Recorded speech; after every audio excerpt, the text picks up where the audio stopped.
beaucoup, c'est avec beaucoup d'émotions. C'est un petit peu dur après ce passage rempli d'émotions. C'est pas évident, mais voilà, on va chanter tous ensemble ce chant magnifique.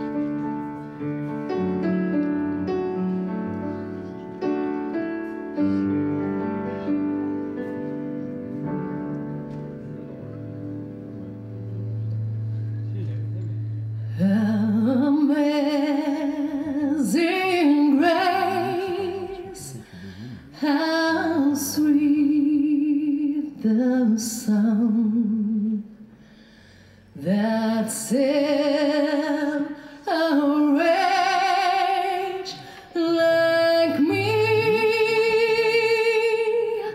I once was lost, but now I'm found. Was blind, but now I see. There was grace that brought my heart to feel, and grace my fears relieve. How precious dear that grace appeared, the hour I first believed.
Lorsque j'ai connu l'amour de Dieu,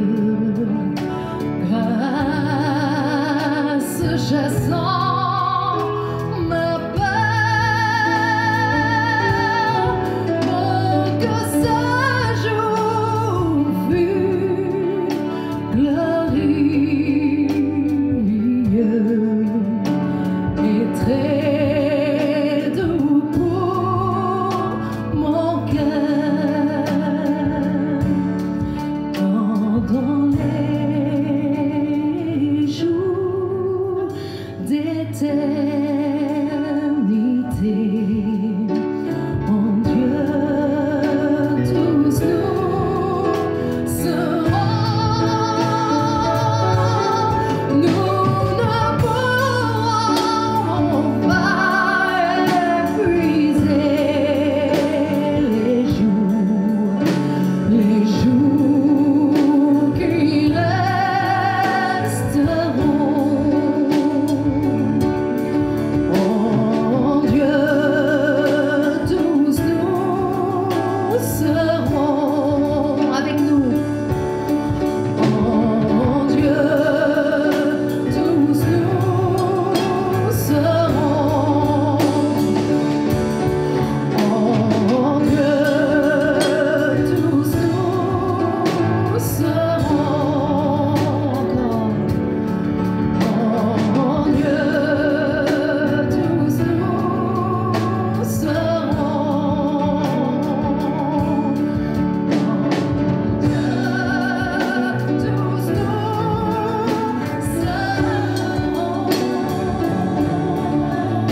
Merci. Et j'aime beaucoup ce livre parce qu'il est riche d'instructions. Et je vous recommande de lire la Bible. D'ailleurs, il y a une super belle bibliothèque qui vous attend à la fin du culte avec 2 charmantes demoiselles. Voilà, vous les reconnaîtrez par leur âge. Voilà, elles ont 20 ans et demi exactement. Et donc, voilà, elles sont faciles à identifier et on les remercie d'avance pour ce travail magnifique qu'elles font. On peut les applaudir parce qu'elles sont de très bons conseils. Voilà, l'Ecclésiaste, chapitre 5, verset 12. « Sous le soleil, dit l'Ecclésiaste, j'ai remarqué une situation pénible, celle d'un homme qui a mis sa richesse en réserve. Et cela cause son malheur. Cette richesse disparaît dans une mauvaise affaire, et quand il met au monde un fils, il n'a plus rien dans les mains. Il doit quitter cette terre comme il est arrivé quand il est sorti du ventre de sa mère, c'est-à-dire tout nu. Il n'a rien retiré de son travail et il ne peut rien emporter avec lui. » J'avais dernièrement mis, je ne sais pas si on peut la mettre, Jean-Frédéric, cette phrase que je t'ai donnée. « Si tu définis ta valeur en fonction de ce que le monde extérieur pense de toi, tu ne seras jamais vraiment épanoui. » Tu l'as trouvé? On peut la relire tous ensemble. « Si tu définis ta valeur en fonction de ce que le monde extérieur pense de toi, tu ne seras jamais vraiment épanoui. » Qui est d'accord avec moi? On est d'accord? Alors, qu'est-ce qui va déterminer notre valeur? Eh bien, c'est ce qu'on vient de chanter au travers de Glorious. Je crois qu'on a tous ce besoin d'être aimé, désiré, reconnu. C'est un besoin. Qui est d'accord avec moi? C'est un besoin. Tous. Et je crois que le regard des autres, eh bien, que certains peuvent porter sur nous, peuvent parfois nous conditionner. Et moi, quelque part, eh bien, j'ai envie de vous dire ce matin, attention, parce que peut-être que des paroles, des fois négatives, peuvent nous conditionner et malheureusement, eh bien, nous rendre responsables, ou pas responsables, pardon, prisonniers, eh bien, de certaines paroles qui peuvent être destructives. Et le Seigneur va déclarer, tu as peut-être l'impression que l'on ne t'aime pas, mais moi, dans le livre du prophète Jérémie, il va déclarer, je t'aime d'un amour éternel. Dites-le avec moi, Dieu nous aime d'un amour éternel. Mais ce n'est peut-être pas toujours, eh bien, facile, peut-être de pouvoir le dire. Mais moi, j'ai envie de dire ce matin que même si peut-être on peut avoir du mal, parfois, de croire que nous avons de la valeur aux yeux de Dieu, eh bien, moi, j'ai appris à ce que nous puissions faire attention à veiller à ce que quelque part notre valeur ne dépende pas du regard des autres. Dis à ton voisin, ma valeur ne dépend pas du regard des autres. Nous avons de la valeur pour notre Dieu, une valeur inestimable. La preuve, c'est que dans l'évangile de Jean, il nous dit, car Dieu a tant aimé le monde qu'il a donné son Fils unique. Et c'est parce que nous avons de la valeur qu'il nous a donné son Fils. Et le prophète Ésaïe va dire au chapitre 43, tu as du prix à mes yeux. Ça, c'est des versets qu'il faut lire. Vous savez, quand on vit le rejet, quand on ne se sent pas aimé, eh bien, c'est important qu'on n'oublie pas que l'amour de Dieu, eh bien, est pour nous. Le psaume 139 nous dit « Je te loue de ce que je suis, une créature si merveilleuse. » Waouh, c'est facile à dire. C'est facile à dire. En tant que pasteur, j'aimerais vous dire que, eh bien, c'est parfois difficile, et je l'entends tellement des personnes qui ont du mal à s'aimer.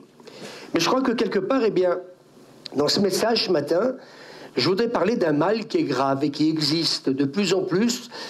Il y a peut-être une 60aine d'années, ce mot-là était peut-être pas trop prononcé dans les chaumières. On employait plutôt le mot dépression, mais pas burn-out. On a voulu faire les choses d'une manière intelligente, on a voulu le faire à l'anglaise. Mais nous allons voir ce matin que si le Seigneur a mis sur mon cœur de parler de ces choses, c'est parce que je crois que c'est important. Moi, j'aimerais ce matin vous donner quelques clés. J'ai pris du temps à préparer toute la semaine ce message. Tous les jours, eh bien, j'étudiais pour, quelque part, vous partager un certain nombre de choses et que, justement, en repartant d'ici, on ne reparte pas de la même manière qu'on y est rentré. Et je crois que ce message, en fin de compte, c'est de prendre soin de toi. Prends soin de toi. On ne prend pas assez de temps pour soi. Vous êtes d'accord avec moi? On est toujours en train de donner aux autres, mais voilà, pour nous, c'est toujours compliqué. Alors, un des mal graves de ce siècle, j'ai lu qu'il y a plus de 3 millions de Français qui vivent ce drame du burn-out. 3 millions, c'est énorme. Peut-être qu'il y a ce matin peut-être une personne qui en est là. Alors j'ai étudié maladie de l'épuisement ou de l'effondrement qui touche tout le monde, les hommes, les femmes et même aujourd'hui on le voit même chez les enfants. Alors burn-out, c'est un mot anglais qui signifie littéralement se consumer de l'intérieur. Intéressant. Ou même travailler jusqu'à l'épuisement. Et le burn-out n'est pas simplement qu'une simple, comment dire, fatigue. Un matin, on peut se réveiller fatigué. Vous êtes d'accord? Mais c'est plus que ça. Ça n'a rien à voir avec une simple fatigue. Il se caractérise par un état d'épuisement constant. C'est-à-dire qu'on n'arrive plus. En fin de compte, on essaye de démarrer la voiture, mais ça ne démarre pas. Et donc, quelque part, il y a un profond sentiment d'impuissance ainsi qu'une insatisfaction persistante qui va entraîner malheureusement une perte de motivation. Et moi, c'est ce que je rencontre, parce que je rencontre des personnes qui vivent malheureusement ce drame. Et quelque part, eh bien, des études, et c'est intéressant, établissent aussi un lien entre le burn-out et de nombreux problèmes de santé. Donc, bien souvent, ça va engendrer des problèmes de santé. C'est bon aussi de le savoir. Santé mentale. Le burn-out est souvent associé à des troubles tels que l'anxiété et la dépression. Ces personnes peuvent éprouver des sentiments de désespoir, de perte d'intérêt pour des activités qu'elles appréciaient donc auparavant. Ça touche aussi la santé physique. Le stress chronique lié au burn-out peut entraîner des problèmes de santé physique. Et c'est intéressant, tels que des maladies cardiovasculaires, des troubles digestifs, et un affaiblissement du système immunitaire. Intéressant. Il y a aussi les symptômes psychosomatiques. Des études montrent que le burn-out peut provoquer des symptômes physiques sans cause médicale apparente comme des douleurs chroniques, des maux de tête ou des troubles du sommeil. Alors qu'est-ce qui le provoque? Et moi, je me suis intéressé à cela.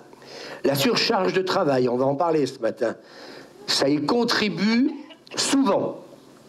L'insécurité aussi de l'emploi ou le sentiment d'être traité injustement.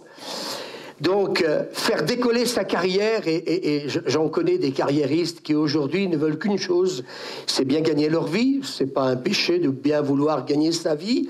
Le problème, c'est à quel prix. On regardait un film cette semaine, donc d'un couple qui s'aimait tous les deux, mais à un moment donné, eh bien, son fiancé a plus misé sur leur carrière que plutôt pour leur histoire d'amour. Et que pour lui, le plus important, c'était la réussite professionnelle, plus que leur histoire d'amour. D'ailleurs, cette histoire d'amour, elle s'est terminée comme elle a commencé, parce que justement, le plus important, c'était son travail. Alors oui, faire décoller sa carrière, gagner plus d'argent, faire plus d'heures au travail, donc dans la journée. Et puis en fin de compte, eh bien quelque part, eh bien oui, si on prend trop d'engagement dans le travail, eh bien oui, on peut se diriger vers un burn-out. Alors si nous souffrons de ce syndrome d'épuisement professionnel, alors de quelle manière, et je me suis intéressé à cela, comment remonter la pente? Parce qu'il faut bien remonter la pente. D'accord? Alors j'ai envie de vous dire ce matin, il faut peut-être qu'on réfléchisse à nos priorités. Qu'est-ce qui compte le plus pour nous? Et là, je me rends compte que dans la société, on est vraiment à l'antipode de ce que peut-être, eh bien, nos anciens peut-être connaissaient. Enfin, moi, je trouve que, quand j'étais petit, je me souviens, les gens étaient plus cool. Aujourd'hui, l'agriculteur, il est tout seul dans son tracteur. Il a Internet, il a sa musique, il est tout seul. Mais autrefois, les gens, eh bien, les foins, ils coupaient le foin ensemble. Il y avait une autre vie. Et j'ai le sentiment qu'aujourd'hui, avec toutes ces machines qu'ils ont, ils n'y arrivent pas non plus. Alors qu'autrefois, eh bien, ça se terminait par un bon saucisson, le béret français sur la tête, et puis un bon barbecue, et on appréciait la vie.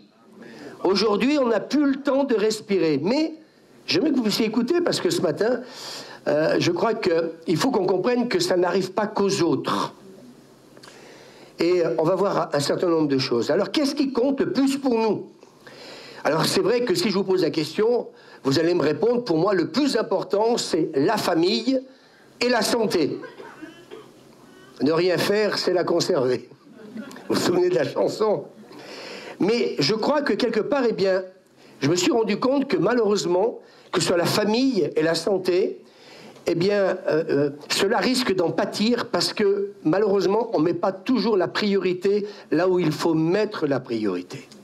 Moi, ce que j'ai aimé hier après-midi, 350 personnes, c'est énorme, mais vous voyez, ce moment convivial, c'est le moment que j'ai le plus apprécié. Le spectacle était de très très bonne qualité, mais ce moment où, en fin de compte, eh bien, on s'est retrouvés au milieu de seniors, d'enfants, de jeunes, de moins jeunes, j'ai trouvé que c'était un des meilleurs moments pour moi, parce que quelque part, eh bien, on s'est rendu compte que, vous voyez, en action, c'est pas simplement faire une fête, c'est comme j'ai dit, les chrétiens, il faut qu'ils arrivent à vivre au milieu des autres. Jésus, il était au milieu des foules.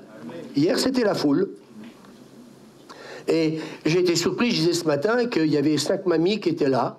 Et puis, elles n'avaient pas d'enfants, elles n'avaient pas de petits-enfants. Et puis, en gros, j'ai poussé le bouchon, la curiosité, à leur demander, mais qu'est-ce qu'elles viennent faire pour un spectacle d'enfants? Ben, vous savez, c'est le problème de la solitude. Une personne me disait, j'habite à 1/4 d'heure d'ici, elle me dit, mais j'ai passé un moment extraordinaire. Et puis, bien sûr, comme tout le monde, les bonbons, les gâteaux, les chocolats, vous savez, il n'y a pas d'âge pour, quelque part, apprécier la vie. Alors, mes amis, j'aimerais vous dire que, oui, la famille peut en subir les conséquences, la santé aussi, mais je crois que, quelque part, eh bien, est-ce qu'il faut peut-être qu'on se pose certaines questions? Est-ce que je peux me permettre de changer de travail ou de travailler moins? Oui, travailler plus pour gagner plus, mais travailler moins pour gagner moins. Ça, ce discours, on n'aime pas trop l'entendre. Et après, aujourd'hui, on se rend compte des conséquences au niveau des familles. Moi, des fois, je me pose la question, qui c'est qui élève nos enfants? C'est peut-être parfois plus la nounou. Je vais déranger. Mais la nounou voit plus l'enfant que les parents. Quand un enfant à 6 h du matin, on le lève et on le ramène, on vient le chercher à 7 h du soir, à 19 h, je pose la question, il n'est pas resté grand-chose à l'enfant. Il arrive à la maison, il faut le faire manger, il faut... et à 8 h, il faut le mettre au lit. Pour ceux qui ont des parents qui ont compris qu'un enfant, il a besoin de dormir. Nous, on peut se contenter de 6 h, 7 h, 8 h, 9 h de sommeil. Un enfant, il en faut au moins une douzaine. Non? Notre fille, nous, on l'a toujours couchée, même quand elle avait 15 ans, 16 ans, elle se couchait aussi de bonne heure parce qu'elle avait pris l'habitude qu'elle se couche de bonne heure. C'est pour ça qu'elle est belle aujourd'hui. Parce que le repos... Non, mais écoutez, je ne vais pas m'excuser de dire les choses, vous voyez? Ça peut faire rire, mais les compliments, ça fait du bien, oui ou non? Elle est là, Jenny? Oh, ma chérie, t'es bien belle. Voilà, on veut te voir, tu veux te voir, ma chérie? Voilà. Si tu peux venir ici faire un petit tour devant et derrière. C'est notre fille, et on en est fiers. Waouh, non mais oui. Non mais, oh, c'est de l'orgueil. C'est pas de l'orgueil. Nos enfants, si nous voulons qu'ils soient heureux, il ne faut pas attendre qu'ils aient 40 ans pour leur dire qu'on les aime. Moi, j'aime ma fille, avec Suzanne. Et puis, j'aime le lui dire. Et je crois que c'est important qu'on puisse avoir des paroles valorisantes. Et ce matin, eh bien, j'aimerais que vous écoutiez, parce que je me rends compte qu'aujourd'hui, que la famille est en danger. Elle est en danger, non pas parce qu'il y a, excusez-moi, des violeurs, des tueurs, tout ce que vous voulez, on est toujours en train... Mais elle est en danger parce qu'on n'assume plus notre rôle de parents, comme nous le devrions. Parce qu'aujourd'hui, la société, eh bien, c'est le travail, c'est la réussite. Et nous allons voir 2 témoignages, moi, qui m'ont énormément parlé. Je sais que dans l'Église, on a eu des personnes qui ont fait un burn-out. Peut-être que vous allez vous reconnaître dans certains domaines. Peut-être que ça va vous aider. Vous en êtes sortis. Merci Seigneur. Alors c'est vrai qu'on a tous besoin d'argent, oui ou non? Mais combien nous en faut-il vraiment? La question, c'est, est-ce que je veux 10 000 € par mois, ou est-ce que j'arrive avec 3 000 € eh bien, avec le mari et la femme qui travaillent, à m'en sortir. Alors, bien sûr, vous allez me dire, 10 000 euros, c'est mieux que 3 000 euros. Oui, mais en fait, compte, la question qu'il faut se poser, celui qui a 10 000 euros, je disais cette semaine à un ami, et je pense que c'était intéressant, et il était d'accord avec moi, c'est quelqu'un qui touche 10 000 euros, parfois va moins s'en sortir avec quelqu'un qui gagne 3 000 euros. Pourquoi? Parce que déjà, vous avez une voiture à 60 000, 70 000, 80 000 euros, il faut la payer. Vous avez une maison qui coûte le double peut-être de la vôtre. Vous allez au restaurant, on va en parler tout à l'heure, 10 fois par mois, alors que vous allez y aller une fois par mois. Et en fait compte, les dépenses sont plus importantes que celui qui gagne 3 000 euros. Mais à la fin, tout le monde mange à sa faim. Sauf que nous, on n'a pas toujours le caviar, on n'a pas toujours le homard. Mais je crois que quelque part, la priorité, c'est qu'est-ce que je veux construire et vouloir que la vie maritale et le reste perdurent. Alors, quelque part, sommes-nous réellement disposés à sacrifier pour de l'argent ce qui doit être le plus précieux? Et j'ai le sentiment aujourd'hui que le curseur, il n'est pas à sa place. Le plus important, c'est avoir de l'argent, mais c'est peut-être ne pas mettre la priorité sur ce qui est le plus important, donc le mariage et puis les enfants et la famille. On sait que ce n'est pas toujours quelque chose de facile, mais en même temps, il faut qu'on se pose des bonnes questions. Alors certains décident de faire passer le travail avant tout le reste. Alors moi, j'ai envie de dire ce matin, on n'est pas obligé de faire comme les autres. Tu peux dire à ton voisin, on n'est pas obligé de faire comme les autres. Et ce matin, je disais que je vais vous donner des conseils pour éviter certains drames. Alors, simplifions notre vie. Moi, j'ai envie de dire ce matin, je suis mal placé en tant que pasteur parce que je sais que je donne, mais en même temps, je me pose aussi des fois les bonnes questions. Et je sais aussi me reposer quand il faut se reposer. Alors, si nous voulons réduire notre stress et trouver du temps pour ce qui compte vraiment à nos yeux, eh bien, j'ai envie de vous le redire, il faut peut-être moins travailler ou peut-être change d'emploi. Je vais moins gagner. Oui, mais tu risques d'y gagner sur d'autres choses. Est-ce que quelqu'un peut être d'accord avec moi? Alors, il faut peut-être qu'on revoie, et on va parler tout à l'heure par cet exemple d'un couple chef d'entreprise. J'ai beaucoup aimé ce témoignage, c'est pour ça que j'ai travaillé toute la semaine, trouvé des exemples. Eh bien oui, revoir notre train de vie. Descends de ton train. Ne descends pas du train en marche. Ça risque d'être dangereux.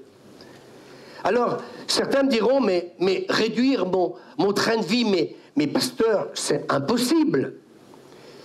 Oui, mais peut-être que c'est peut-être beaucoup plus facile qu'on peut le penser et l'imaginer.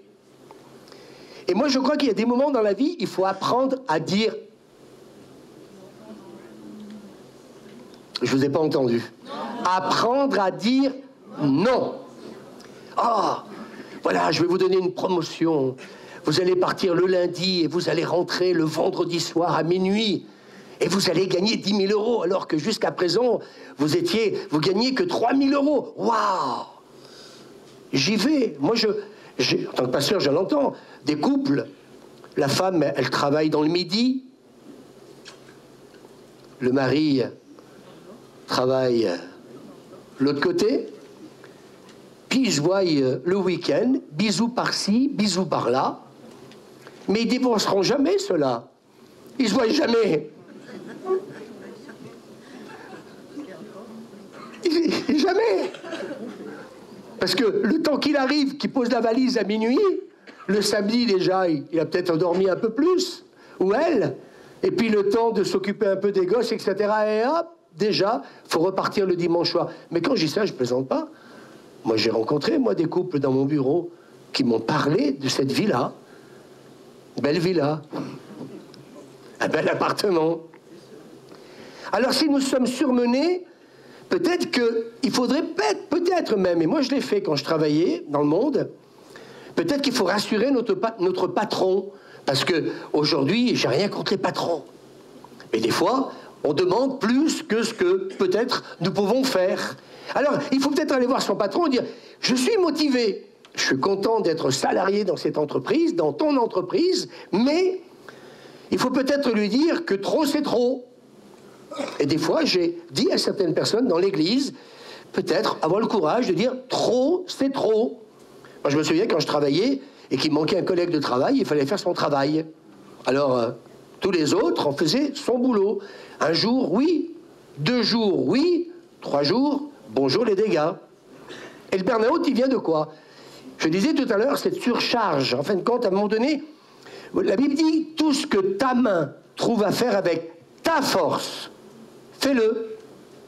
Non pas la force de l'autre, la tienne. Le premier ministre, c'est qu'on veut toujours, eh bien, faire ce que les autres font. Écoutez, excusez-moi, mais peut-être qu'une femme ne pourra peut-être pas, il y en a aujourd'hui, mais qui pourra peut-être pas soulever un sac de 20 kilos, et un homme, il pourra peut-être soulever, eh bien, 20 kilos, 500 grammes. Alors, c'est important qu'on le réalise, ça. Alors, moi, je crois qu'il faut prendre des fois le temps de se reposer et de nous détendre. Dis à ton voisin, se reposer et de se détendre. J'aimerais vous dire ce matin que ce que nous sommes est bien plus important que l'argent et le reste. Ce que nous sommes, la valeur.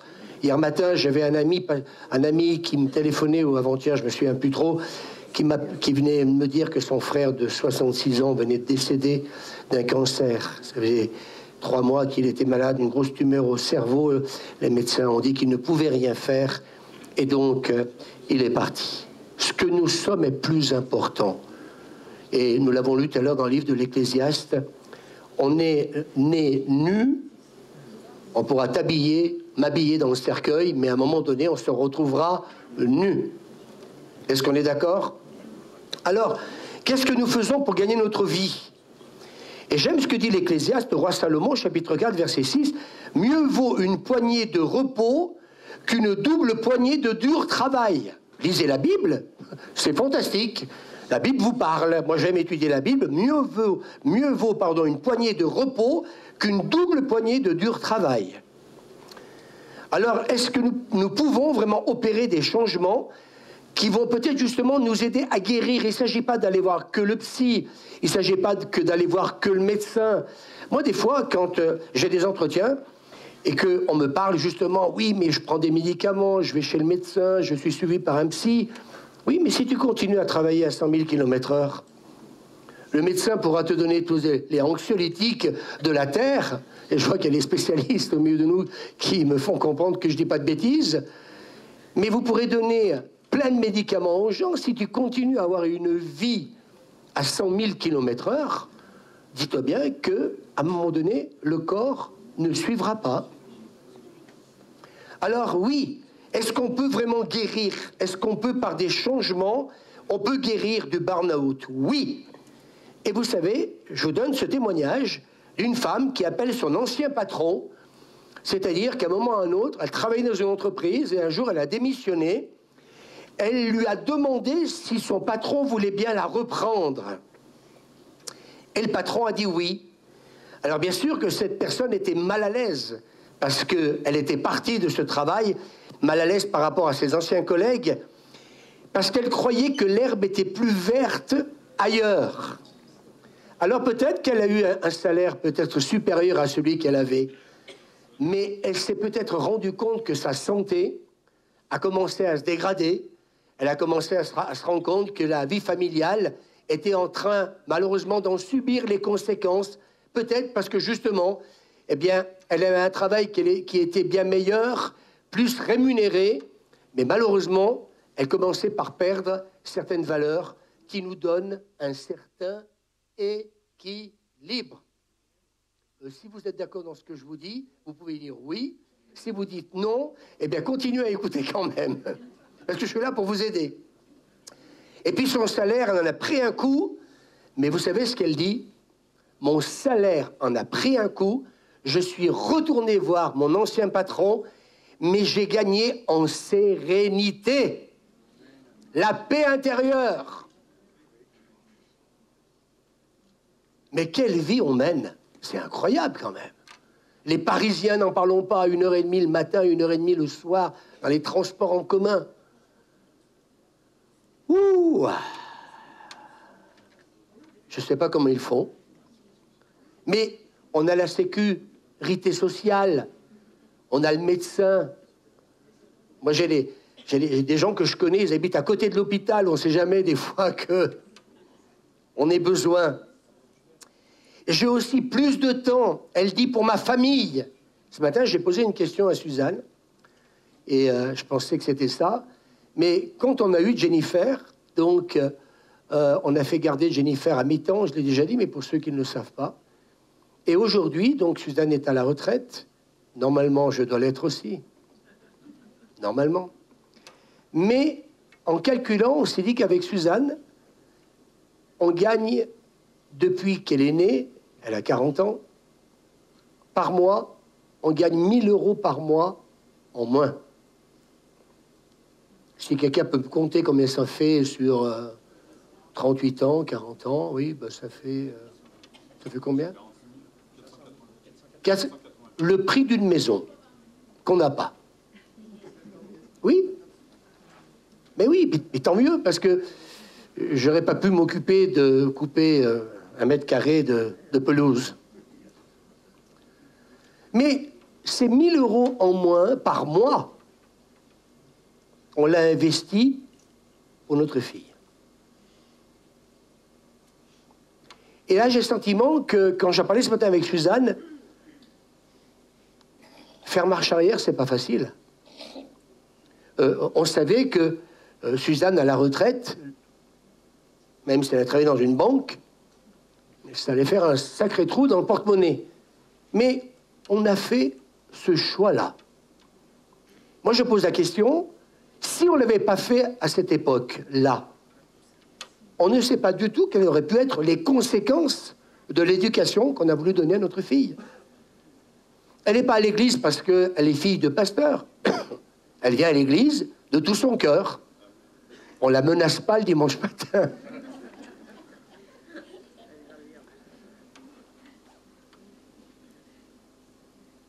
Il n'y a pas besoin de menacer les gens qui ont fait une rencontre avec Dieu. Mais je dis ça, non pas pour nous mettre en avant, je vous dis ça parce que il faut savoir faire des choix dans la vie et réfléchir. Aujourd'hui, posons-nous la question, pourquoi cette jeunesse aujourd'hui, elle part en live? Absence de père, absence de mère, des parents qui sont à la limite du burn-out et qui aussi, malheureusement, eh bien, ont un burn-out un jour ou un autre. Dans quel état les enfants, quelles circonstances ils se retrouvent quand une maman ou un papa arrive au bout du bout, c'est-à-dire qu'on essaie de faire démarrer la voiture, mais ça ne démarre pas. Alors, psychologiquement, ça devient quelque chose de terrible. Et j'ai appris ces dernières années à faire très attention aussi, avec des personnes qui dépriment, des personnes qui sont burn-out, parce qu'on aurait toujours envie de les... J'ai un ami qui devait venir ce matin, il n'est pas venu, il ne pouvait pas, parce qu'ils sont couchés très tard cette nuit pour un anniversaire. Donc, il va écouter le message. Mais je crois que c'est très difficile et il vit une situation compliquée lui aussi. Et je crois qu'il y a des moments, il faut de la psychologie, oui. Pour peut-être faire attention à la manière comme on s'adresse à des personnes qui en sont arrivées là. Mais comme j'ai dit, on n'en arrive pas à un burn-out parce que d'un seul coup, comme un cancer, tu te prends une maladie. C'est quelque chose qui arrive parce que ce matin, je vous donne quelques clés pour vous faire comprendre que ce n'est pas le fruit du hasard. Il y a des conséquences. Et voici l'histoire aussi d'une autre femme qui a fait un burn-out. Elle raconte comment elle en est arrivée là et ce qui l'a aidé à remonter la pente. Parce que le plus important, c'est de remonter la pente. Alors, on lui a posé la question, quand c'est que vous avez réalisé que vous étiez dans un état de burn-out? Et elle dit un jour de novembre, sa famille va venir la voir et puis après une longue journée de travail, elle va les rejoindre au restaurant. Tout va bien, ma famille arrive, magnifique, ça va être un moment extraordinaire. Et sur la route, elle sent de la fatigue, elle a une forte envie de pleurer et elle ne sait pas pourquoi, mais elle a envie de pleurer. Cela lui arrive de plus en plus depuis quelques semaines. Vous voyez comme des fois les choses arrivent crescendo. Elle n'arrive plus à se contenir, même en public. Elle se dit, ça va passer. Comme ceux qui l'ont vécu se l'ont dit, ça va passer, allez, hein, faut pas perdre le moral.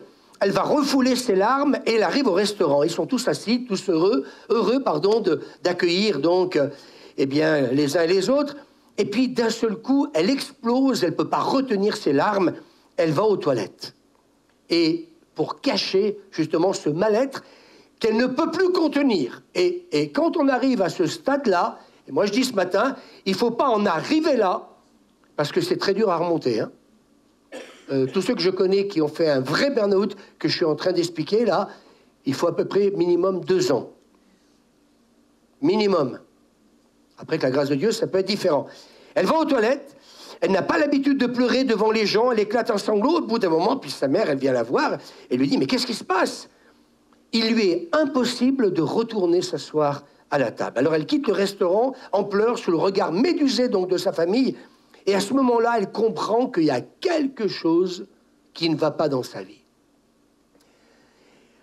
J'aime ce texte de l'Ecclésiaste qui dit « Dans le bonheur, réjouis-toi ». C'est un texte que Dieu m'a donné depuis des mois, que je n'arrête pas de vous redire, mais moi, il m'a parlé. Dans le bonheur, réjouis-toi, mais dans le malheur, réfléchis. On ne prend plus le temps de réfléchir. J'aime les réunions de prière le matin, vous savez pourquoi? Parce qu'au moins, je suis dans la présence de Dieu. Je vais être franc avec vous. Ce sont mes moments où j'ai le temps de réfléchir. J'ouvre ma Bible, je scrute des versets, etc., pour que Dieu me parle, et ça se passe comme ça. À ce moment-là, elle comprend que ça ne va pas, elle ne peut pas arriver à déterminer la cause de sa souffrance. Elle ne comprend pas, elle retourne au travail le lendemain, comme si de rien n'était. Allez hop, on continue.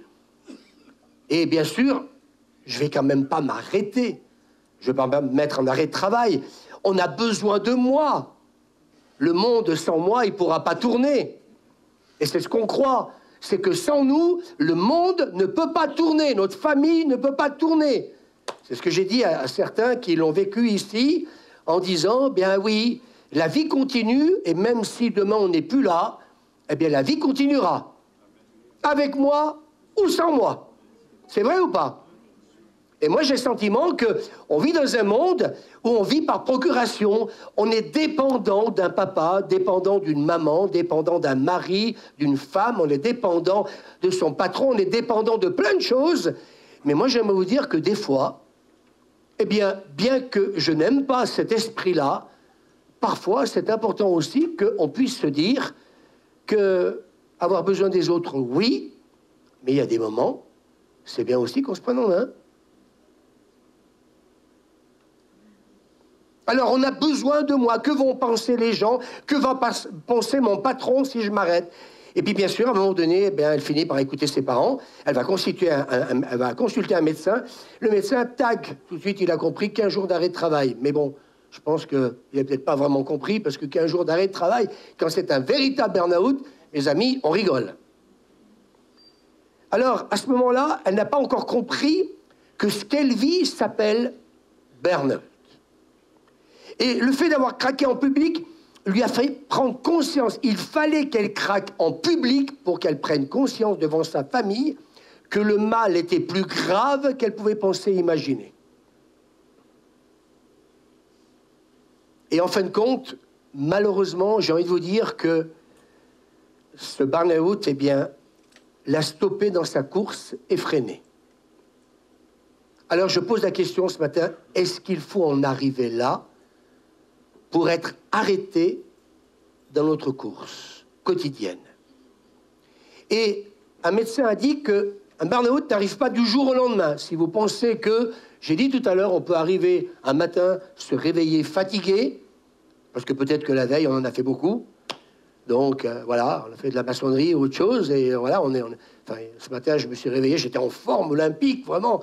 Hier, on a passé qu'une heure à bouger une chaise, donc ce matin... C'était hier soir, puis rentrer à la maison hier soir, et puis il fallait que j'étudie encore, parce que, bah oui, c'est ça la vie de pasteur, mais c'est du bonheur, moi j'aime ça. Et puis, quelque part, eh bien, on croit que ça n'arrivera jamais. Et puis, ça s'installe de façon sournoise avec le temps. Et en fin de compte, elle dit, pourtant, juste avant mon effondrement, on avait beau m'alerter. C'est ça qui est terrible. C'est qu'en fin de compte, vous aurez toujours quelqu'un qui va vous alerter, quelqu'un qui était là pour lui dire, mais tu en fais trop.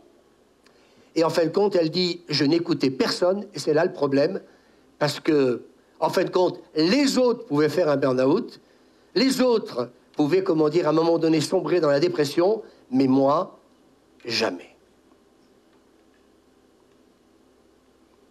Ces bestioles-là, ça n'arrive pas par hasard. Mais c'est, vous voyez, quelque chose qui arrive d'une manière progressive. Alors, voici une liste de signes avant-coureurs qu'elle a vécus. C'était l'impossibilité d'apprécier des temps de détente. Je connais des gens, être assis sur une chaise, ils ne peuvent pas rester assis sur une chaise. Il faut toujours qu'ils bougent. Assis-toi, cale-toi dans ton fauteuil. Et puis si tu dois ronfler parce que tu t'es endormi, eh bien ronfle, un bon coup. Suzanne me regarde et me fait « toi ». Nous ne sommes pas obligés en public de dire que je ronfle. Mais je ronfle, tu ronfles, nous ronflons. Mais elle avait toujours besoin, en dehors du travail, donc, et de ses obligations, de se sentir efficace et performante. Toujours être efficace, toujours être performant. Waouh! Je sais pas, vous n'avez pas le même regard que moi sur le monde, la société. Moi, ça devient terrible. Moi, j'arrive plus à rester en présence de quelqu'un qui est toujours excité. Il y a la bonne excitation, mais waouh!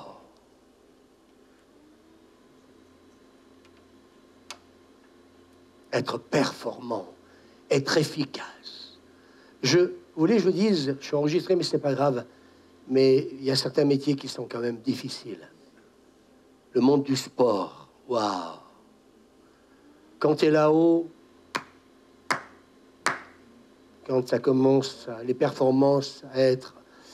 Alors bien sûr, nous on va dire, ouais, mais vous vous rendez compte, les millions d'euros qu'ils gagnent. Ouais, mais à quel prix? C'est-à-dire que le problème, c'est que on va te demander, les sponsors et le reste, que un matin, tu te couches à 4 heures du matin, ils s'en foutent éperdument. Ce qu'ils veulent, c'est que le footballeur marque des buts. Une fois, il va louper un penalty, ça passe. Quand c'est 2, et quand les salaires sont ce qu'ils sont, j'aimerais vous dire que, à mon avis, je comprends que certains sportifs aujourd'hui soient suivis par des psychologues. C'est vrai ou pas? Vous avez vu un peu les Jeux Olympiques? Beaucoup, maintenant, ont un psychologue. Mais on a mis la barre tellement haute. Oui, je peux comprendre qu'un sponsor qui ne donne pas 5 euros, oui, voudrait faire fructifier son argent, mais on le fait fructifier non pas sur une machine uniquement, mais sur un être humain. Alors, je me dis aujourd'hui, à tout ce beau monde qui est là et qui est heureux de gagner autant d'argent, et tant mieux pour eux, je ne suis pas en train de vous faire une crise de jalousie. Je suis en train de vous dire, mais à quel prix? La vraie question, c'est qu'est-ce qui va rester, je dirais, de cette vie à 100 000 km/h où la performance doit toujours être d'actualité, il faut toujours être efficace. Alors bien sûr, elle était dans cet excès d'activité, elle ressentait toujours le besoin permanent d'être en action. Elle ne se rendait même pas compte qu'il fallait toujours qu'elle soit en action. Qu'il s'agisse donc d'une activité professionnelle, sociale ou même spirituelle. Elle se sentait rapidement vide, incapable de trouver le repos et la sérénité si elle n'était pas toujours à fond. Elle a beau dormir, elle se lève fatiguée le matin, elle se sentait donc très vite vide et inutile. Vous voyez, celle qui était performante, d'un seul coup, elle se sent vide à l'intérieur d'elle-même. Et ça, c'est terrible. Quand vous avez toujours le sentiment qu'on a besoin de vous, qu'une église dépend de vous. Je parle de pasteur, parce qu'en étudiant ça, je me suis aussi remis en question. C'est obligatoire. Et se dire quelque part, eh bien, cette pression, moi, je ne la vis pas. Je ne la vis plus, Suzanne peut le dire. J'arrive à l'église depuis maintenant quelques années d'une manière autre qu'avant. Parce que un jour, un prophète m'a dit, Louis, tu n'es pas Dieu. Oh.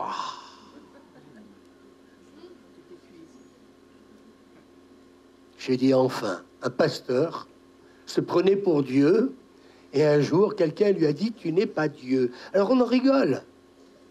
On en rigole tellement que il y a une telle exigence que quelque part, on veut tellement plaire. Parce que le problème, c'est ce que j'ai dit. C'est dans mon identité, où est-ce que je me situe?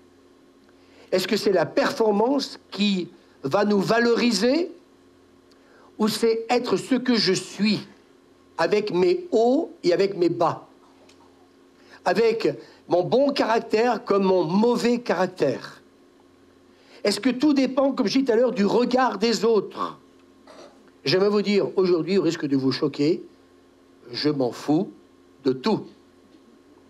Je n'ai plus rien et je n'ai rien à prouver. Ce que je sais, c'est que je reçois des SMS de partout, de personnes importantes, qui me valorisent. Et la question que je me suis posée, c'est pourquoi elles me valorisent? Ben, elles me valorisent parce qu'en fin de compte, eh bien, je leur apporte ce que peut-être elles n'ont pas toujours. Cette paix intérieure, ce bien-être intérieur. Ce mot, l'empathie, qu'on aime bien aussi aujourd'hui prononcer à tout va. Oh, vous avez de l'empathie pour les autres. Il y en a d'autres qui s'empâtent et puis d'autres qui ont de l'empathie pour les autres. Et tout ça, c'est des mots. Ils sont magnifiques. Mais qu'est-ce qu'ils veulent dire exactement quand il nous faut, comment dire, eh bien, aimer notre prochain comme Jésus nous l'a dit? Alors, mes amis, elles commencent à dire un sentiment de tristesse, de solitude qui commence à durer, l'envie de pleurer sans raison particulière, qui allait en s'intensifiant. Et puis tiens, j'ai trouvé un texte dans la Bible pour ceux qui ont du mal à dormir. C'est tout dans la Bible. Psaume 127, verset 2, nous dit que Dieu donne le sommeil à son bien-aimé. Alors je vous le donne. Il donne le sommeil. C'est bon d'étudier la Bible. C'est pour ça qu'on ne peut pas préparer un message un samedi soir, c'est pas possible. Ceux qui le font, que Dieu vous bénisse, mais vous allez passer à côté plein de choses parce que c'est important non pas de prêcher, mais de vivre ce que vous prêchez. Dieu donne le sommeil à son bien-aimé. Waouh! Quelqu'un a un problème de sommeil? Ben dis-le ce matin. Seigneur, tu donnes. Tu l'as dit? Si tu l'as dit. Quelqu'un a un problème de sommeil? Oh! Ben lève-toi et dis-le avec. Ah ben il faut se lever. Il y en a qui se lèvent pour Danette, et d'autres ils vont se lever pour un verset de la Bible. Non mais, je plaisante pas ce matin. Et j'aimerais que, ben voilà, il en donne autant. Levez-vous, donc en vain vous vous levez le matin, vous couchez tard, et mangez-vous le pain de douleur. Il en donne autant à ses bien-aimés. Ça c'est une autre version. J'aurais pas fallu que tu mettes la mienne, mais c'est pas grave. Nous dit que Dieu donne le sommeil à son bien-aimé. Alors je le reçois, recevez-le ce matin. Et puis demain matin, mettez le réveil. Jeff, mets le réveil. Parce que si tu arrives à la mairie à 10h du matin, excuse-moi, mais ça va pas le faire. Ah, ça t'arrive.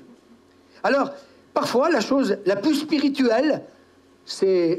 Mais ça, tu dis rien, Suzanne, hein, c'est peut-être qu'on puisse nous dire, va te coucher plus tôt. Alors, qu'est-ce qu'elle a appris de cette expérience? Elle a appris à mieux se connaître, écoutez bien, et puis à s'ouvrir un peu plus aux autres. Les autres qui nous cassent les pieds. Sois sage, va ta couche, fais-en moins, mange pas trop, bois pas trop, c'est toute la sainte journée, on entend plein de choses.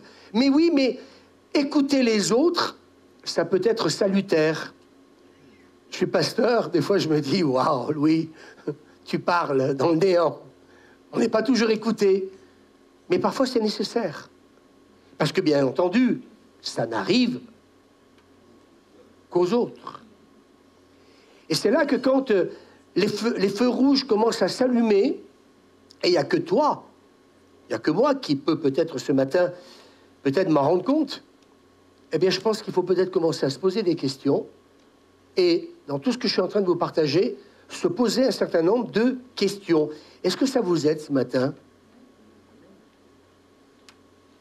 Alors, elle va finir, celle qui était dans la performance, elle va essayer dorénavant de s'accepter telle qu'elle est.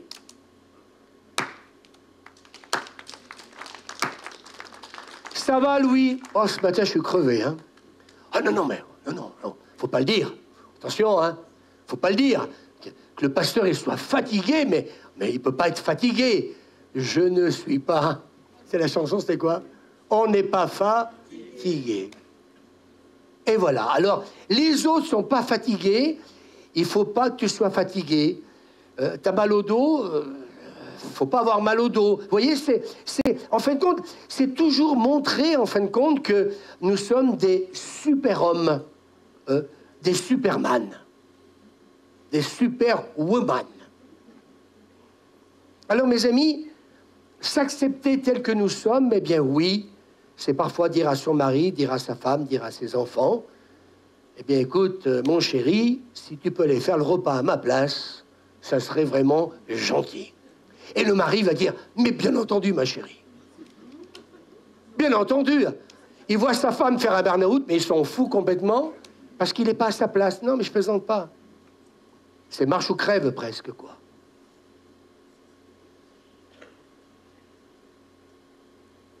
Des fois, vous vous faites avoir.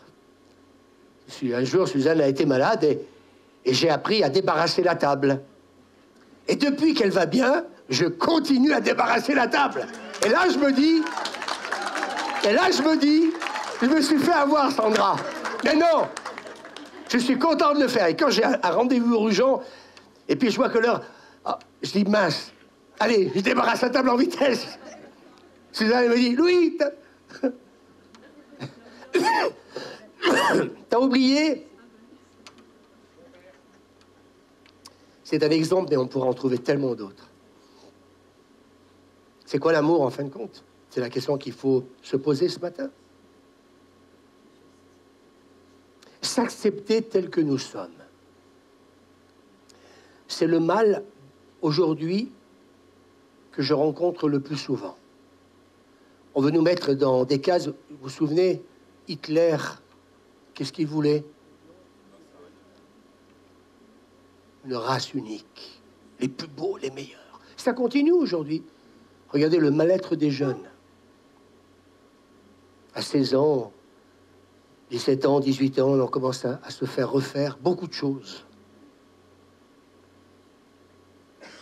Y en a-t-il vraiment besoin? Moi, je respecte. Si vous voulez savoir ma position de pasteur, je respecte. Mais faut-il toujours en arriver là? Oui, il faut plaire à son mari, il faut plaire à sa femme, il faut plaire à sa famille, à ses amis. Alors, on arrive aujourd'hui à des extrêmes. Je vous choque en disant ça? Tu peux pas accepter ton mari, ta femme, tes enfants comme ils sont? Ah, faut te faire refaire le nez, hein, parce que il est tordu, il est crochu. Moi, j'aimais bien, c'était un pilote de Formule 1, le français, là, comment il s'appelait? Prost, il avait un de ses nez, lui. Alors, je me suis dit, mais avec les milliards qu'il gagne, mais pourquoi il se fait pas refaire le nez?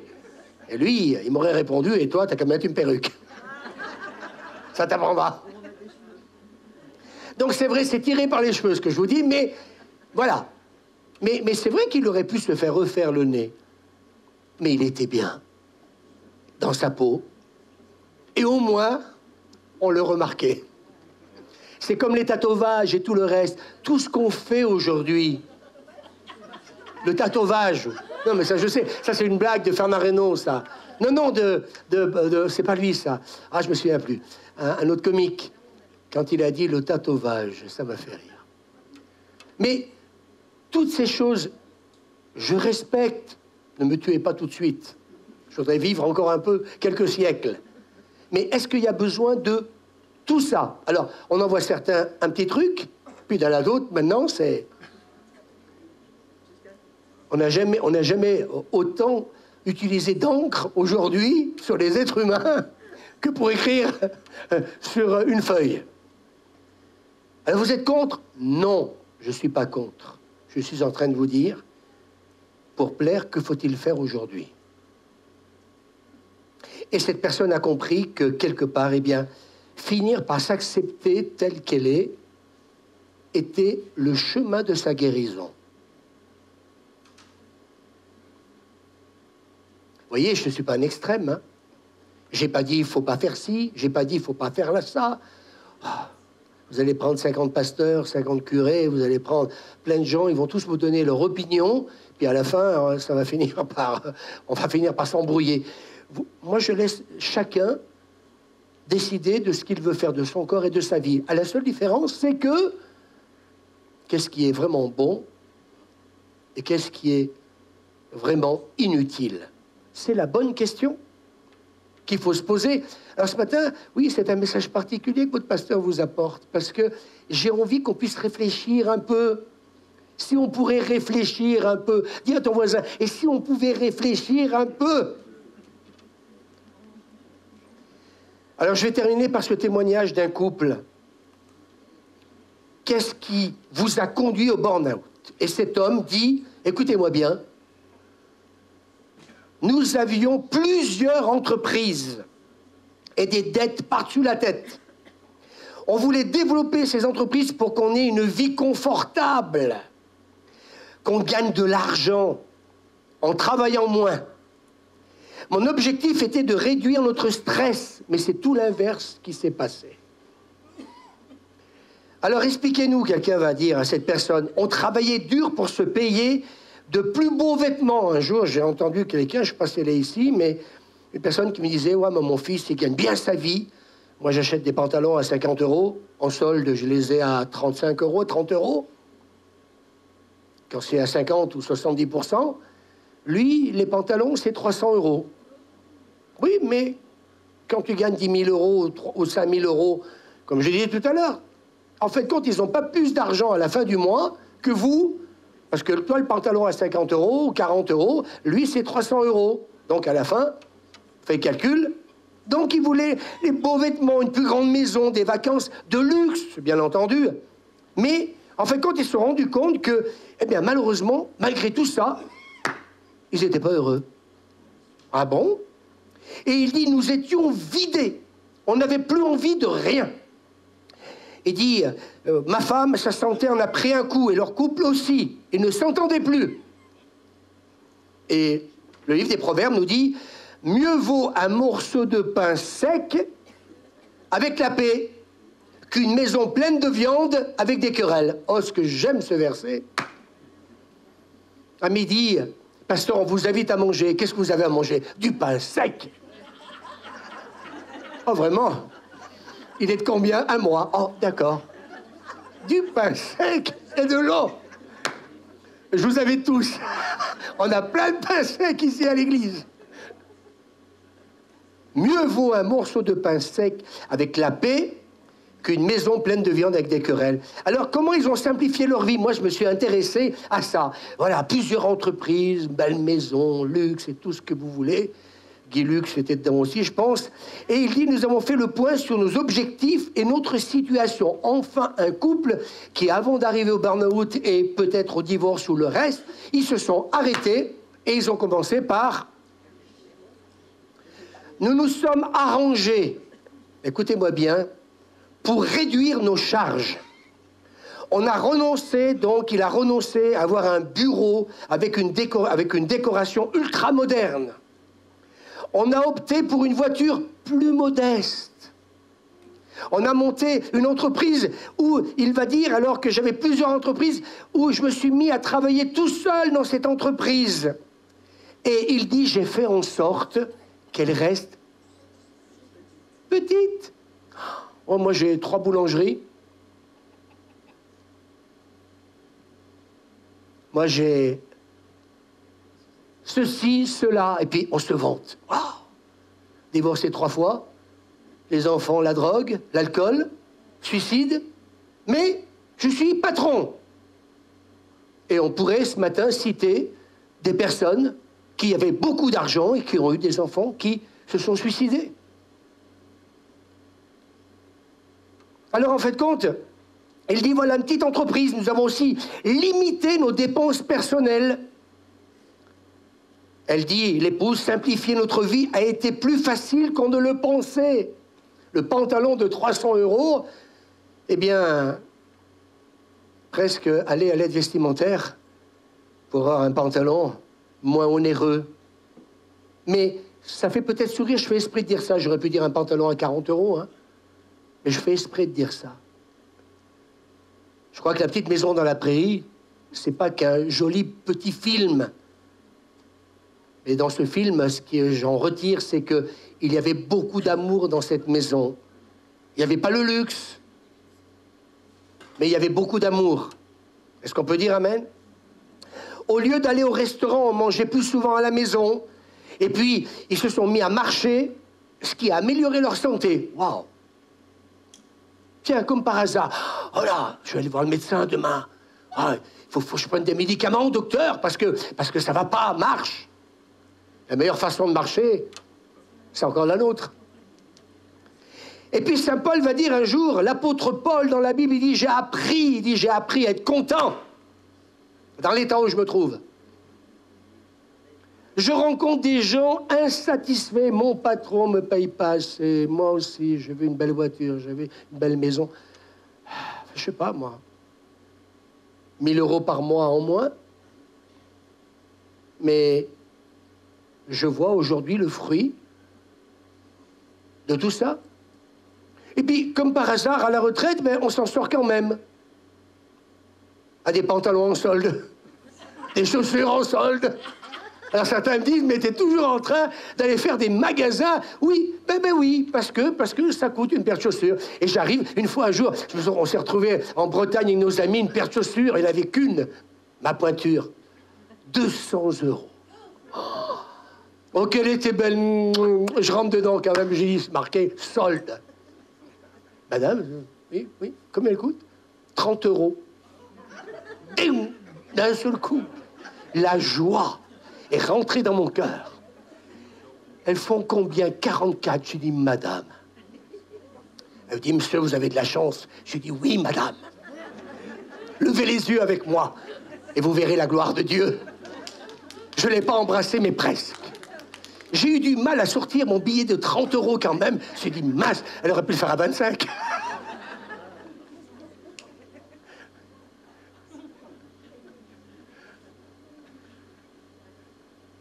En attendant, je plaisante, mais on en est là. Alors elle dit, quel bilan avez-vous fait? Notre vie n'est plus axée que sur l'argent.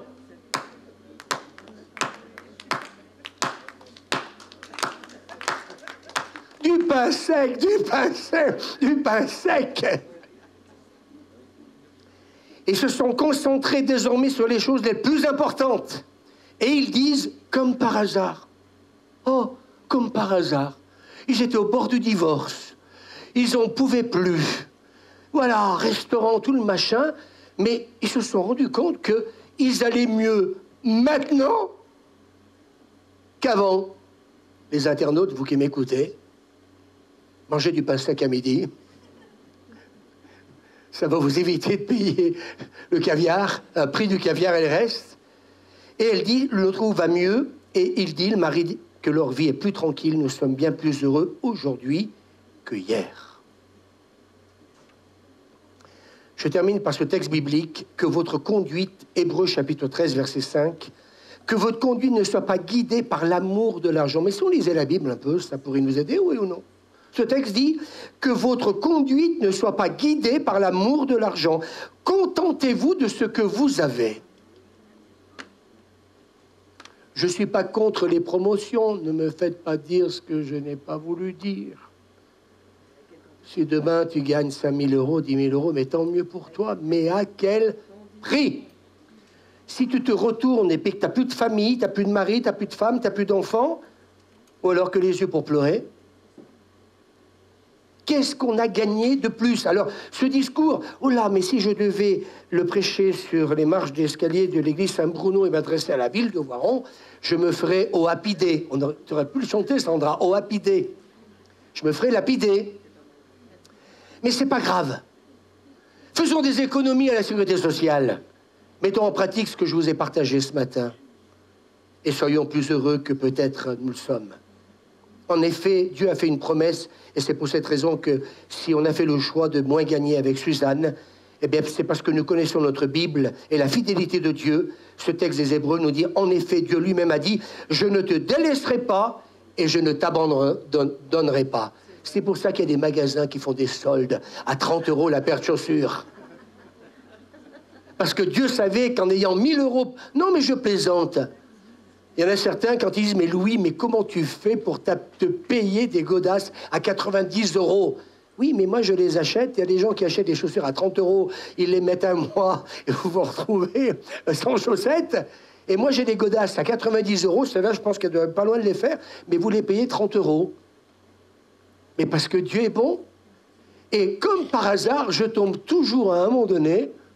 D'ailleurs, il y a Patrick qui m'envie un manteau que j'ai jamais mis, d'ailleurs, tout en cuir. Voilà, il est magnifique. J'ai dit à celui-là, le jour que je meurs, je vais être enterré au moins avec, parce qu'au moins, je l'aurais mis. Il va me protéger des, comment dire, des asticots, celui-là, parce qu'avant que je sois bouffé par les asticots, je peux vous assurer que le manteau, il est costaud, hein. Et quand j'y suis allé, 300 €. Oh, ma parole. 150 €. J'ai dit, Suzanne, on peut.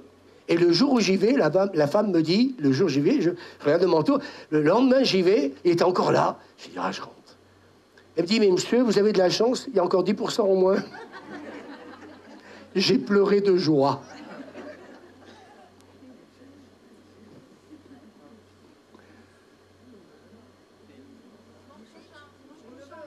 Vous voulez le voir? Non, j'ai peur de repartir sans... Parce qu'il y a, dans cette église, il y a... Comment on appelle les gens qui sont envieux, voilà. Il y a des envieux. Moi, j'ai envie de rajouter que Oui. c'est pas le vêtement qui fait l'homme, mais c'est l'homme qui fait le vêtement. Ah, vous avez entendu? L'habit ne fait pas le moine. Vous n'osiez pas le dire? Ah là là. Comment on finit cette matinée? Est-ce que je vous ai aidé ce matin? Est-ce que ça vous fait réfléchir? Les belles promotions et tout le reste. Vous voyez, le témoignage de ces personnes m'ont énormément fait réfléchir. On peut vivre mieux sans être obligé d'être performant. On peut vivre mieux sans être obligé d'être envieux comme les autres. Tant mieux si certains ont bien plus que ce que nous avons avec Suzanne. Mais ce que j'aimerais, c'est qu'ils soient toujours mariés, c'est qu'ils aient toujours des enfants à élever, c'est qu'ils aient toujours une très bonne relation avec leur famille. Et ça, c'est pas ce que je rencontre en tant que pasteur. Alors le burn-out, c'est pas quelque chose qui nous tombe du ciel comme ça. C'est les conséquences d'une vie qui peut être différente si on choisit la différence. Et je voulais vous partager ça ce matin. Oui, ça va à l'encontre de tout ce que j'ai à partager ces derniers temps, mais Seigneur m'a dit non, je veux que tu apportes ça dans l'église. Et même pour les internautes, je sais que pour beaucoup, ça va vous aider. Attendons pas d'en arriver là. Attendons pas que la déprime, la dépression arrive, parce que j'en rencontre tellement tous les jours que je suis, comment dire, attristé de voir que des personnes depuis 40 ans sont sur donc des antidépresseurs, voir aller voir le psychologue et je me rends compte que peut-être qu'il leur manque l'essentiel, c'est le regard tout simplement bien d'une famille qui aime, une famille qui a compris que les valeurs ne se situent pas comme peut-être ce monde bien les perçoit. Et moi j'aimerais dire ce matin, et je crois que le Seigneur veut bénir plusieurs personnes. Je vais faire un appel ce matin. Je ne sais pas aussi que je vais avec ce message, mais ce matin quelqu'un m'a aidé, merci grâce pour ce que tu m'as dit. Mais je termine par ce texte qui dit, et j'aime beaucoup, le psaume 23, tu oins d'huile ma tête et ma coupe déborde. Oui, le bonheur et la grâce m'accompagneront tous les jours de ma vie et j'habiterai dans la maison de l'Éternel jusqu'à la fin de mes jours. Et puis ce texte d'Ésaïe, l'Esprit du Seigneur l'Éternel est sur moi, car l'Éternel m'a oint pour porter de bonnes nouvelles aux malheureux. Il m'a envoyé pour guérir ceux qui ont le cœur brisé. Et ce matin, pour terminer, parce que ce message, il a fallu chercher des exemples et étudier quand même, pour ne pas dire des bêtises. je me suis rendu compte que peut-être que ce matin, quelqu'un n'en est pas là. Mais il commence à en prendre le chemin. Et moi, ce matin, j'aimerais faire un appel. 2 appels. Le premier consiste à dire, dans ce que notre pasteur nous a dit, il y a des choses qui m'ont interpellé, il y a des choses qui m'ont parlé. Je suis peut-être arrivé à un moment où il faut que je prenne certaines décisions. Parce que, oui, ça n'arrive pas qu'aux autres. J'ai peut-être des choix à faire. J'ai peut-être des décisions à prendre. J'ai besoin peut-être de revoir ma vie maritale, l'éducation de mes enfants. Moi, comme je disais dernièrement à quelqu'un, vous savez, on demande, aux instituteurs, en fin de compte, d'éduquer, alors qu'ils ne sont pas là pour éduquer les enfants. Ils sont là pour les enseigner. Quand je dis ça, waouh, je me fais tirer dessus. Je dis non, il ne faut pas tout mélanger. Ils ont un savoir, ils ont un savoir à partager, aux jeunes, aux enfants, mais ils ne sont pas là pour faire leur éducation. Et bien entendu, quand ça ne va pas, bien entendu, c'est le professeur qui ramasse, toujours. Et puis bien sûr, quand il se permet en plus de vouloir se permettre de dire quelque chose sur leur enfant chéri, touche pas au bébé. Comment ça, touche pas au bébé? Hier, je discutais avec quelqu'un, c'est enregistré, mais bon, et il travaille donc l'aéroport de Saint-Exupéry. Il me disait qu'ils sont là pour vérifier les bagages, parce qu'il s'en passe des vertes et des pas mûres dans les aéroports, la drogue et tout ça. Il me disait, mais on nous a enlevé toute forme d'autorité. On n'a plus le droit de rien dire aux gens. Mais comment ça? Plus rien. Il me dit, on a le gilet pare-balles qui fait 300 kilos, on a une arme, à quoi elle sert? Je me pose la question. Il me dit, mais on ne peut plus rien dire. L'autorité, aujourd'hui, est remise en question.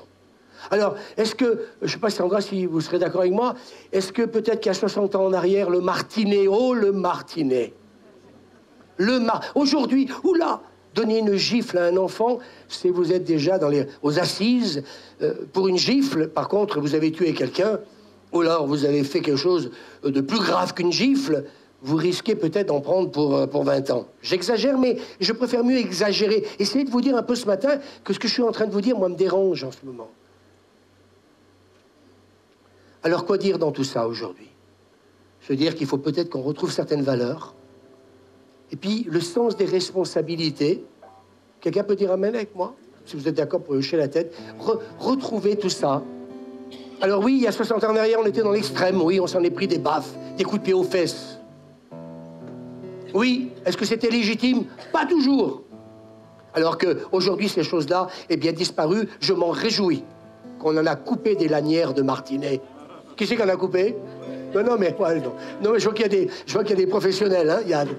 Voilà, non, mais ouais. Mais le premier, c'est que le magasin, il en vendait toujours.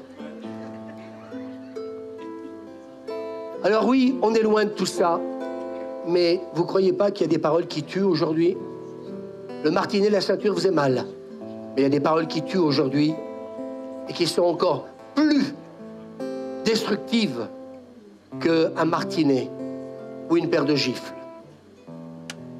Alors moi, ce matin, je voulais vous partager ce qui vient dans le cœur de Dieu, le sens de la responsabilité, et puis vous mettre en garde.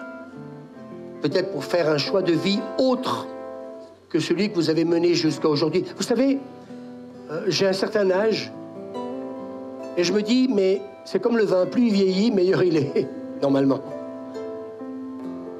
Mais je pense qu'avec l'âge, on réfléchit davantage que quand on a 20 ans. C'est vrai ou pas?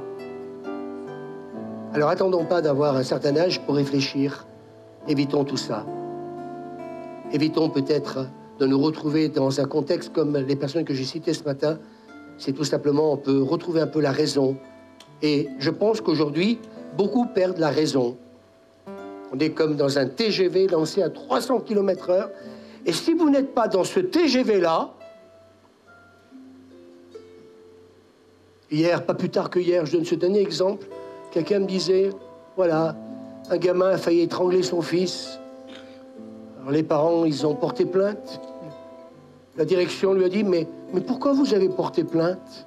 Par contre, entendre parler dans leur école de pornographie, de films pornographiques, ça ne choquait pas la directrice. Par contre, porter plainte parce qu'on a failli étrangler son enfant, ça avait l'air banal. Dans quel TGV sommes-nous aujourd'hui? J'ai pas le sentiment, moi, que je veux prendre ce TGV-là. Moi, je veux prendre la locomotive, la bonne locomotive, à vapeur, où au moins vous avez le temps de voir le paysage. Dans le TGV, ça va tellement vite que vous n'avez pas le temps de voir la vie défiler. C'est un bon exemple que je donne là d'ailleurs. Hein. Une bonne loco à 40 km/h. Quand vous voulez aller visiter des sites, que ça monte comme ça, et puis que la loco presque a du mal à monter, mais au moins, vous avez le temps de voir les arbres, les oiseaux, la nature. Aujourd'hui, on n'a plus le temps de tout ça. Alors, qui veut se reposer? Vous êtes au bon endroit. Quelqu'un veut se lever ce matin, attendez, dire peut-être ce matin, j'ai entendu des choses. Il a été un peu pénible, le pasteur, là, mais il m'a dérangé quand même, hein. Gagner moins, me reposer un peu plus, c'est reconsidérer un certain nombre de choses dans ma vie. Ben oui, si ça peut éviter tout ça. Moi, j'ai pas envie de finir avec un burn-out. J'en reçois des personnes qui en font. C'est vraiment attristant de voir combien un être humain peut arriver de là à là. Et vous savez, ça touche des sportifs, ça touche des chefs d'entreprise, ça touche, je dirais, toute personne qui travaille dans la société. Alors moi, j'aimerais peut-être terminer ma vie un jour et dire, voilà, quel est le constat de ma vie? Quand tu as un accident, tu fais un constat. Quel constat faisons-nous de notre vie? J'aimerais que le constat soit positif. Parce que arriver au jour de la mort, avec des regrets, je donnerai ma vie à personne, Suzanne le sait. J'ai trouvé en Dieu l'équilibre que je n'avais pas avant. J'ai trouvé la paix, la sérénité. Aujourd'hui, je ne vis plus le ministère. Mardi, je vais être interviewé par un journaliste avant. Oh là, au Dauphiné Libéré, m'a appelé, m'a dit, voilà, monsieur, je voudrais vous interviewer pour parler de Noël. Puis j'ai dit oui, puis après j'ai dit, pétard, Louis. Alors depuis cette semaine, j'ai étudié Noël. Noël. Il dit, il y en a pour un quart d'heure. Un quart d'heure, un journaliste, il a le moyen de vous faire parler. Et j'ai dit oui, parce que je me suis dit, eh bien oui, Seigneur, t'es plein de Dieu ou pas? T'es bien avec toi-même ou pas? T'es stressé? Non. T'es heureux? Oui. J'étais alors à Lionel, on va manger ensemble dans leur crescendo. Le pain est bon, il n'est pas sec. Mais on arrivera à un bon repas. La vie, c'est pas que d'être dans un TGV à 300 km/h. Et l'Ecclésiaste a dit, et je termine par cette phrase que j'aime, il y a un temps pour tout. Quand tu es avec ton mari, ta femme, tes enfants, à fond. Si tu as un travail que tu aimes, c'est pas interdit aussi de vivre passionnément aussi sa vie, son travail. Quand tu es avec tes amis, eh bien sache apprécier ce moment que tu passes avec tes amis. On arrive aux fêtes, là, apprécions les fêtes qu'on va passer. Noël, il ne faut pas que ce soit simplement que la dinde ou donc un cadeau. Moi, j'ai jamais été trop cadeau, Suzanne le sait, même Suzanne aussi. C'est pas le cadeau qui est important, c'est la personne avec qui vous allez passer les fêtes qui pour moi est plus important. Et c'est pas en achetant tes enfants que tu vas les gagner avec amour. Alors on peut fermer les yeux et si quelqu'un veut se lever, je vais pas vous demander de vous confesser. Je plaisante, mais j'ai envie tout simplement peut-être de dire à quelqu'un si tu t'es reconnu. Je dis pas que je m'adresse pas à des personnes qui font un burn-out ou qui peut-être en ont pris les chemins, mais peut-être aussi à des personnes qui ont besoin de prendre de certaines décisions dans leur vie. Oh, pour éviter un burn-out? Non, non pas que pour éviter un burn-out, mais peut-être reconsidérer sa manière de vivre. Moi, je veux apprécier la vie. Jérôme, je suis content que tu sois là. C'est une belle personne, Jérôme. Et je veux te le dire. Et merci pour tout ce que tu fais, pour ta famille. Merci, Sandra, d'être venue ce matin, de nous offrir ce cadeau. Non pas simplement chanter ce chant sur le Sauveur, mais tout simplement nous offrir, oui, ce cadeau de Noël. Ce chant qui nous rappelle que nous avons un Sauveur qui nous aime. Alors, quelqu'un veut se lever là où il est? Veut-il avoir le courage? Puisqu'on ne vous demande rien, on ne sera pas en train de dire c'est parce que tu fais un burn-out, tu es en chemin. Peut-être simplement dire je me lève, Seigneur, parce que j'ai une décision, des décisions à prendre. Et c'est entre moi et toi, Seigneur. Le pasteur n'a pas besoin de s'immiscer dans ma vie privée. Ouh, c'est dur à se lever ce matin. Quelqu'un veut se lever vraiment? Anthony, tu fais bien de te lever. Je suis content que tu viennes à l'église. T'as mis du temps à venir, parce que je lui ai cassé les pieds à ce jeune. Mais je suis content que tu sois là, Anthony. T'as des parents extraordinaires. Et tu le sais, Anthony. Et j'en connais pas beaucoup des parents qui auraient prié et qui t'auraient entouré comme ils l'ont fait. Voilà, petit à petit, certains se lèvent. Et vous avez raison de le faire. Alors tu oins d'huile ma tête et ma coupe déborde.